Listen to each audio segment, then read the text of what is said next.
গল্পটা যদি এরকম হয় যে দুইটা বাচ্চা, সেই বাচ্চার সামনে তার মাকে ধরে নিয়ে যাওয়া হচ্ছে, এই ঘটনা ঘটেছে স্মৃতি আপুর সাথে। স্মৃতি আপু যদি একটু খুলে বলতেন, এবং আপনি লাইভও করেছেন আমরা যদি জেনে থাকি, যদি একটু ব্যাপারটা বলতেন যে গ্রেপ্তারটার গল্পটা শুনবো, তার আগে কেন হলেন, তারপর গল্পটা যদি বলতেন। আসলে কথা বললে বেশি কথা বললে বেফাস কথা দু চারটা বের হয়ে যায়। আপনারা দেখছেন বিগত দিনে যে স্বৈরাচার শাসক মানে শেখ হাসিনার কথা বলছি, উনি কিন্তু অতিরিক্ত বাড়তি কথা বলতেন, যেটা উনি একজন প্রধানমন্ত্রী হিসাবে কিন্তু বলতে পারতেন না। বাড়তি কথা বলতেন কে?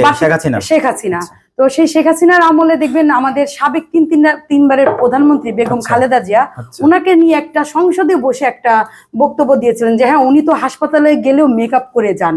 তো তারই প্রতিবাদ করার জন্য আর কি, আপনারা জানেন যে আমাদের কিন্তু কোনো মিডিয়া আমাদের পক্ষে কথা বলতো না, তো মিডিয়া বেশিরভাগ সময় চুপই ছিল। তো আমরা যারা বাংলাদেশের সারা ছিল না, চুপ করে রাখা হয়েছিল, কোনটা আসলে সেটা যার যার ব্যক্তিগত, কারণ আমাদের তো চুপ রাখতে পারে না। এটা আমি বলবো মিডিয়ার ব্যর্থতা, যারা তাদের দায়বদ্ধতার জায়গা থেকে তারা চুপ থেকেছে, তাদের আপনি লিখিত গল্প বলেন। জি। তো সেখান থেকে আমার মনে হয়েছে যে যেহেতু সাবেক তিনবারের প্রধানমন্ত্রী, তাকে নিয়ে এমন কুরুচিপূর্ণ একটা কথা বললো, তো আমার এটার প্রতিবাদ জানানো হয়েছে খালেদা জিয়াকে নিয়ে।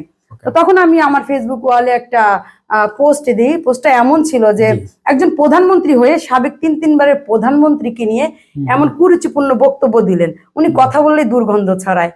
ভদ্রতা পারিবারিক শিক্ষা, যেটা ওনার বাবা মা ওনাকে শেখাতে পারেননি, যার কারণে ওনার বাবা কবরে গিয়ে, মানে শেখ মুজিবুরকে উল্লেখ করে লিখেছিলাম যে বাবা কবরে গিয়ে বাবা মা গালি শুনতে হয়, ফেসবুকে লিখেছিলাম।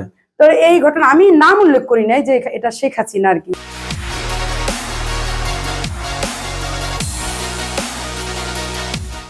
মানে এটা আবার শেখ হাসিনার বুকে যে লেগেছে, আপনাকে গ্রেফতার করে ফেলেছে। এক মাস পরে আমার নামে মামলা ছাড়া বিনা ওয়ারেন্টে আমাকে 1 মাস পরে পোস্ট দেওয়ার 1 মাস পরে আমাকে 4 অক্টোবর গ্রেফতার করে 2022 সালে। গল্পটা যদি একটু বলতেন। গ্রেফতার করে গভীর রাতে, সম্ভবত 1:30 কি 2টা বাজে। আপনি জানতেন না? হঠাৎ কি হলো? না, জানতাম না। আমার হাজবেন্ড তো প্রবাসী, তো যেহেতু আমি ছোট 2টা বাচ্চা নিয়ে থাকি, হঠাৎ দেখি যে প্রায় সম্ভবত 50 কি 100 পুলিশ আমার বাড়ির চারপাশ ঘিরে ফেলছে। মনে হচ্ছে যে একটা অবস্থা, সন্ত্রাসীকে গ্রেফতার করতে আসছে, জঙ্গিকে গ্রেফতার করতে আসছে। তো তখন আমি ভাবলাম যে তাহলে আমার কি করা উচিত। আমার মনে হয় এরা আমাকে কোথায় নিয়ে যাবে, কি হচ্ছে আর কি। আমি লাইভে ঢুকি, আমার মনে হয় যে কাউকে জানানো উচিত। না না, হাসি আসছে এই কারণে, কারণ এখন সময়টা তো চলে গেছে। তো আমার বাচ্চাদের সামনে থেকে আমি আমার বাচ্চাদেরকে শুধু বললাম যে আমাকে জেলে নিয়ে যাচ্ছে। বাচ্চারা কত ছোট? বাচ্চারা একজনের বয়স তখন 8 ছিল, একজনের 13 বছর বয়স ছিল। অনেক ছোট ছিল, যেহেতু এখন তারা একটু বড় হয়েছে। ছোট, হ্যাঁ ছোট, যেহেতু বাবা থাকে না, পাশে থাকে না, কেউ থাকে না, আমরা তিনজনে চলে যাচ্ছে। তো আমি ওনাদেরকে বললাম যে আমাকে একটু সময় দেন, আমি আমার বাবাকে ফোন দিয়ে ওরা আসুক, এসে আমার বাচ্চাদের পাশে দাঁড়াক, তারপরে ধরেন। বলতেছেন না, 10 মিনিটের বেশি সময় দেওয়া যাবে না।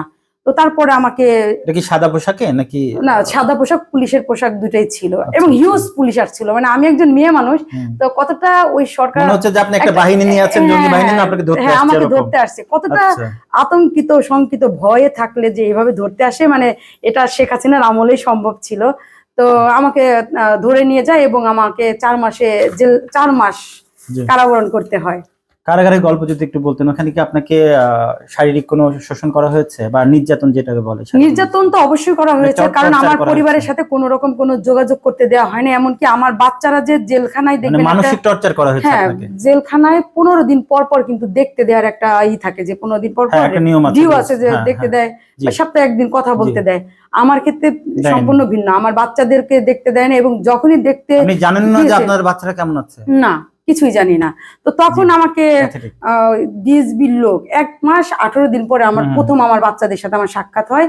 তো তখন দেখি যে 8-10 জন ডিএসবি এনএসএর লোক নিয়ে তারপরে আমার সাথে সাক্ষাৎ করে, কারণ ওনাদের পরবর্তীতে যেটা আমি জানতে পারি যে আমার মাধ্যমে কোনো বার্তা বাইরে পৌঁছায় কিনা, বা হাই লেভেলের কেউ আমার সাথে ওইভাবে যোগাযোগ করে কিনা। কিন্তু আমি আমার বাচ্চাদের সাথে সৌজন্যমূলক কথা বলেই ছেড়ে দিয়েছি, কারণ আমি আমার দলের ক্ষতি হোক এমন কোনো কথা আমি সেখানে উপস্থাপন করি।